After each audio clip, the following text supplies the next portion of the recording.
Comment box में comment करके बताएं कि आप कौन सी किताब को उर्दू में सुनना चाहेंगे। को सुनाता है। दूर दराज मरीख के सुर्ख सैयारे पर एक मिशन उतरा जिसका नाम था ORIS-3। बहादुर खुलाबाज उतरे अपने साइंसी तजुर्बात करने और इस अजनबी दुनिया के राज जानने के लिए। इनमें एक इंजीनियर और नबातात दान भी था, बड़ा ही ज़हीन और हंसमख, जिसका नाम था मार्क वाटनी। मगर किस्मत को कुछ और ही मंजूर था। एक दिन जब वो मरीख की सतह पर काम कर रहे थे, एक खौफनाक गर्दो गुबार का तूफान आया। हवा इतनी तेज थी कि सब कुछ धुंधला गया और इस अफरा तफरी में एक एंटीना उड़ता हुआ आया और मार्क वाटनी के जिस्म में पेवस्त हो गया। बाकी अमले ने उसे मुर्दा समझा और अपनी जानें बचाने के लिए इन्हें अपना मिशन अधूरा छोड़कर वापस जमीन की तरफ रवाना होना पड़ा। मार्क वाटनी, जिसे वो मुर्दा समझ रहे थे, दर हकीकत जिंदा था। उसके खून ने उसके खलाई सूट की शिगाफ को आर्जी तौर पर बंद कर दिया था और जब तूफान थमा तो उसने खुद को मरीख पर बिल्कुल तन्हा पाया। उसका दिल धक धक कर रहा था, मगर उसने हिम्मत नहीं हारी। वो लड़खड़ाता हुआ अपने मस्कन, जिसे हेब कहते थे, तक पहुंचा। पहले चंद दिन उसने अपनी बका के लिए जरूरी चीजों का जायजा लिया। खाना कितना है, ऑक्सीजन कितनी है, पानी कहाँ से मिलेगा, और ये छोटे छोटे रोवर्स क्या ये काम करेंगे। उसे जल्द ही एहसास हो गया कि उसके पास मौजूद खुराक तो चंद दिनों की है और जमीन से मदद पहुंचने में तो बरसों लग सकते थे।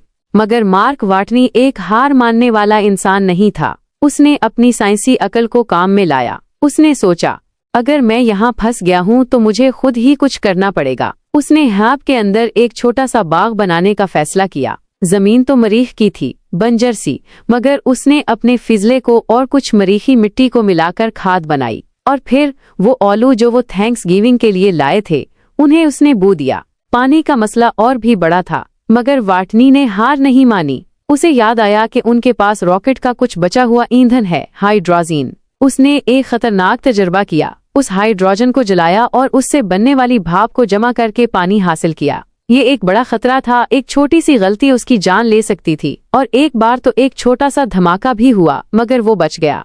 वक्त गुजरता गया और मार्क वाटनी अपनी बका की जिद्दोजहद में लगा रहा। जमीन पर नासा के साइंसदानों को अचानक एक उम्मीद की किरण नजर आई। एक नौजवान खातून ने सैटेलाइट की पुरानी तस्वीर में कुछ हरकत देखी। ये यकीन करना मुश्किल था, मगर मार्क वाटनी जिंदा था। नासा में एक हलचल मच गई। सब मिलकर वाटनी की मदद करने की मंसूबाबंदी करने लगे। टेडी सैंडर्स, जो नासा के मुंतजिम थे, ने फौरी तौर पर एक सप्लाई प्रोब भेजने का हुक्म दिया।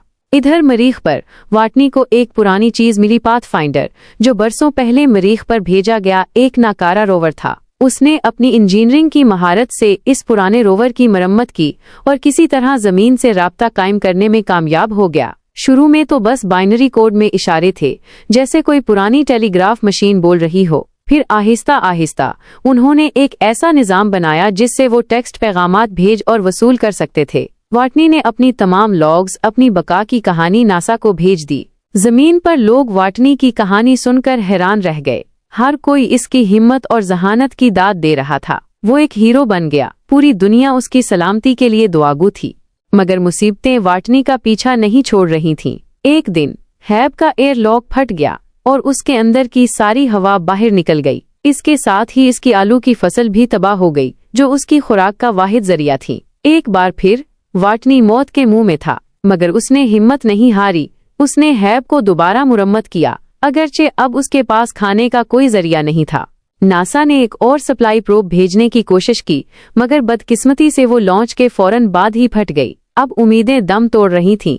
तब चीनी खलाई एजेंसी ने मदद का हाथ बढ़ाया। उन्होंने एक ताकतवर बूस्टर रॉकेट पेश किया जो सप्लाई भेज सकता था। मगर एक नौजवान साइंसदान, रिच पर्नेल, ने एक और ही खतरनाक मगर शानदार मंसूबा पेश किया। उसने कहा कि अगर हरमीस, जो वाटनी के अमले को वापस जमीन पर ले गया था, जमीन के गिर्द एक चक्कर लगाकर वापस मरीख की तरफ जाए तो वो वाटनी को मदार में पकड़ सकते हैं। ये एक बहुत ही मुश्किल और खतरनाक मंसूबा था और नासा के बड़े अफसरान इससे डर रहे थे। मगर हरमीस के अमले ने खुफिया तौर पर वोट दिया और उन्होंने फैसला किया कि वो अपने साथी को मरने के लिए नहीं छोड़ेंगे।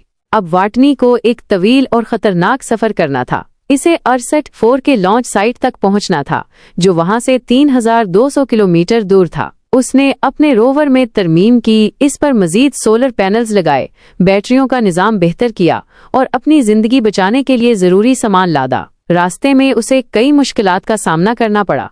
एक बार उसका राब्ता जमीन से टूट गया, एक बार उसकी गाड़ी उलटने वाली थी और कई बार गर्दो गुबार के तूफानों ने उसका रास्ता रोका, मगर वो साबित कदम रहा, अपनी साइंसी अकल और हिम्मत से हर रुकावट को पार करता रहा।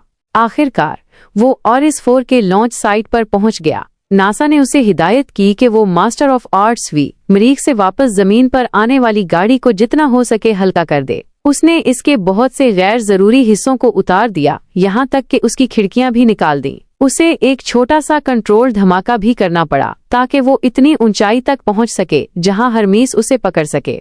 वो लम्हा बड़ा ही सनसनीखेज था। वाटनी अपनी छोटी सी गाड़ी में उड़ान भर रहा था और हरमीस का अमला उसे मदार में पकड़ने की कोशिश कर रहा था। वो अपने रास्ते से थोड़ा भटक गया था और लग रहा था कि सब कुछ खत्म हो जाएगा। तब कमांडर लेव्स ने एक खतरनाक फैसला किया। वो हरमीस से बाहर निकली, एक रिश्ती से बंधी हुई और एक जेट पैक की मदद से वाटनी की तरफ बढ़ी। खला में इनके हाथ मिले और आखिरकार मार्क वाटनी को बचा लिया गया। जमीन पर वापसी के बाद मार्क वाटनी एक जिंदा लेजेंड बन गया। उसकी कहानी ने पूरी दुनिया को मुतासिर किया कि जब सब कुछ नामुमकिन लग रहा हो तब भी हिम्मत और साइंस की मदद से कैसे जिंदा रहा जा सकता है। उसने कहा, किसी न किसी वक्त सब कुछ तुम्हारे खिलाफ हो जाएगा, तुम या तो उसे कबूल कर सकते हो या काम पर लग सकते हो। और यूं मार्क वाटनी की हैरत अंगेज कहानी खत्म हुई। एक ऐसी कहानी जो हमें सिखाती है कि कभी भी उम्मीद नहीं छोड़नी चाहिए और हमेशा मसाइल का हल ढूंढने की कोशिश करते रहना चाहिए।